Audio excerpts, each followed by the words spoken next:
दूध में मिला जल भी दूध ही बन जाता है। ऐसे ही अच्छे लोगों की संगत से हम भी अच्छे हो जाते हैं। किसी से अपने जैसे होने की उम्मीद मत रखिए, क्योंकि आप अपने सीधे हाथ में किसी का सीधा हाथ पकड़कर कभी नहीं चल सकते। किसी के साथ चलने के लिए उसका उल्टा हाथ ही पकड़ना पड़ता है, तभी साथ चला जा सकता है। यही जीवन है। जिंदगी में जो भी कुछ होता है अच्छे के लिए होता है। बुरा वक्त इसीलिए आता है ताकि हम अच्छे वक्त की कीमत जान सकें, और लोग इसीलिए बदल जाते हैं ताकि हम उनके असली चेहरे पहचान सकें कि वो क्या थे और हम क्या समझ रहे थे।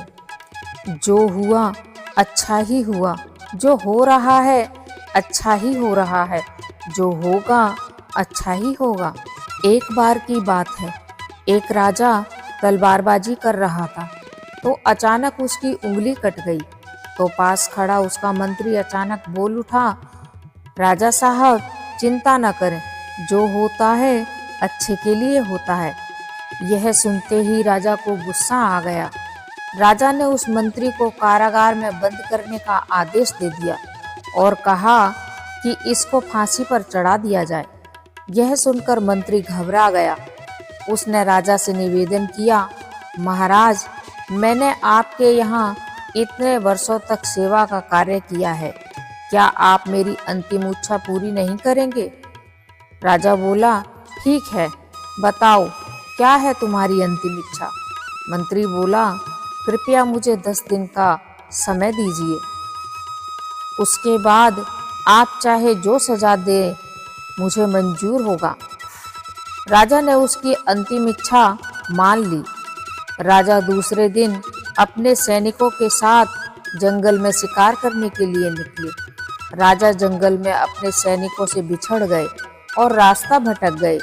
रास्ता ढूंढते हुए राजा वनवासियों के बीच पहुंच गए, जो बलि देने के लिए किसी को ढूंढ रहे थे। वनवासियों ने राजा को पकड़ लिया और वन की देवी को बलि देने के लिए ले गए। बलि देने की सारी तैयारियां पूरी हो गई। जैसे ही राजा को बलि देने के लिए स्थान पर ले जाया गया, वहां खड़े बुजुर्ग की नज़र राजा की अंतिम उंगली पर पड़ी। उसने आवाज लगाई कि ये तो खंडित है, इसकी बलि नहीं दी जा सकती। तो वनवासियों ने राजा को छोड़ दिया। राजा जैसे तैसे वहां से निकला और सीधा अपने राज्य पहुंचा। सबसे पहले कारागृह में अपने मंत्री से मिलने पहुंचा। राजा ने मंत्री से कहा, आपने सही कहा था, अगर मेरी उंगली नहीं कटी होती तो मैं जिंदा नहीं होता। यानी जो होता है वो अच्छे के लिए होता है। राजा ने फिर पूछा, मेरा तो फायदा हुआ, लेकिन आपका कैसे फायदा हुआ? मैंने तो आपको सजा दी। मंत्री बोला, मैं आपके साथ शिकार पर हमेशा रहता हूँ, उस दिन भी रहता, लेकिन मेरे खंडित नहीं होने के कारण मेरी बलि चढ़ जाती। इसीलिए मेरे साथ जो भी हुआ अच्छा हुआ। राजा प्रसन्न हुआ, लेकिन छोटी सी बात पर मंत्री को सजा देने का दुख भी हुआ। इसीलिए राजा ने मंत्री को कारागृह से निकालकर फिर से अपने साथ रख लिया। इस कहानी से हमें शिक्षा मिलती है कि जीवन में उतार चढ़ाव आते रहते हैं। कभी कभी कुछ चीज़ें हमारे मन के मुताबिक नहीं होती और इसी कारण से हमें निराशा होती है, लेकिन हमें निराश नहीं होना चाहिए।